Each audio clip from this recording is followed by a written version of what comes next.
All right, I saw your post on Reddit with the little snippet of music that you had composed, and you were asking for some guidance.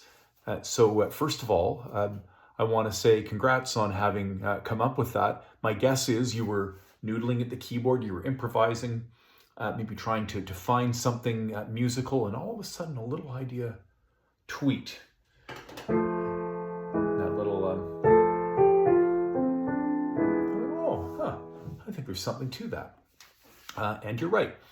And then I could see that you've got some compositional instincts because you took that snippet of music and you tried to take it somewhere. So you made the melody a little bit more active while maintaining this gentle rocking back and forth between this F chord and the E. I also saw that you made it louder and then brought the volume back down. You made the texture a little more elaborate and then came back to a more simple technique. So that's a very common compositional thing, and it's the way that composers create structure. Because you start somewhere, you go someplace that's different, and then you have a return home. So I can see you've already got some of that concept.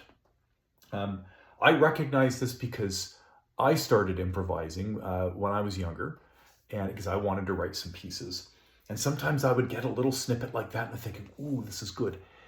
And then I couldn't figure out where to go next. And I got stuck. So it was like going down a dead end street. And it took some time for me to be able to figure it out.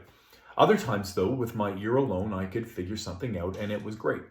And so my guess is from your post is that you're kind of stuck with this and you like to think about what you can do. So I want to give you a few suggestions of how you can kind of push through this block. First of all, you mentioned that you don't have a lot of theory background, and that's okay. You can use your ear, but you're going to need to learn the building blocks. So I would encourage you to get some background. But there's some simple things that we can do in the meantime. First of all, your time signature. What time signature is this in? I think it's probably 4/4. 1, 2, and 3, 4. 1, 2, 3, 4. 4/4 is a safe bet. So you can write that down. You know you're writing in 4/4 time, although your ear was already telling you that. Next thing is, what key signature are you in? This is a little more ambiguous. Is it a D minor chord? Is it an F major chord? Not sure.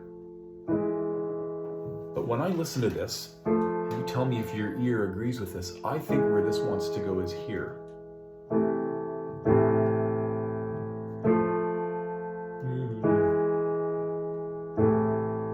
Does that sound right? Because if it does, then this means your piece is in A minor. And this makes sense because having a D minor chord followed by an E major chord going to A minor is a very typical chord progression. And you hear it all the time.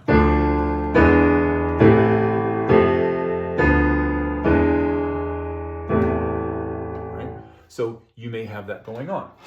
But you started off making your listeners guess a little bit, and that's okay. A lot of composers would do that. So at some point, we're going to want to go to that home chord.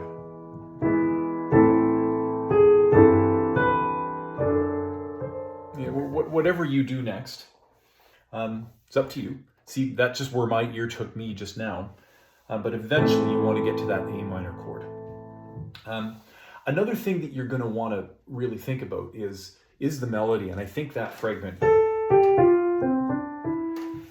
for all of the stuff that I heard you play, I think that is probably what the melody is. Makes sense to me. There's a lot of music written that doesn't focus so much on melody. It's chord patterns and stuff like that. It's quite lovely.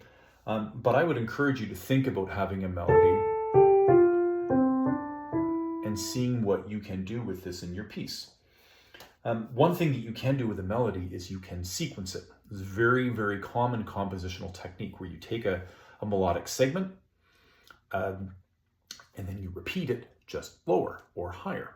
And composers did this all the time, and they would spin lots of extra music out of it, and it was interesting. So what I'm going to do is I'm going to take your original melody, I'm going to play it once. I'm going to elaborate it a little bit, and then we're going to take that and sequence it one step lower. Okay, so here's your original melody. You can do it again.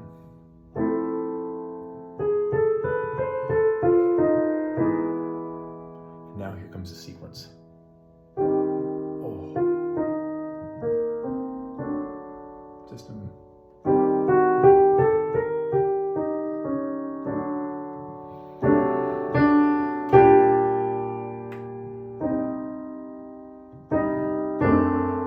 This is Chopin.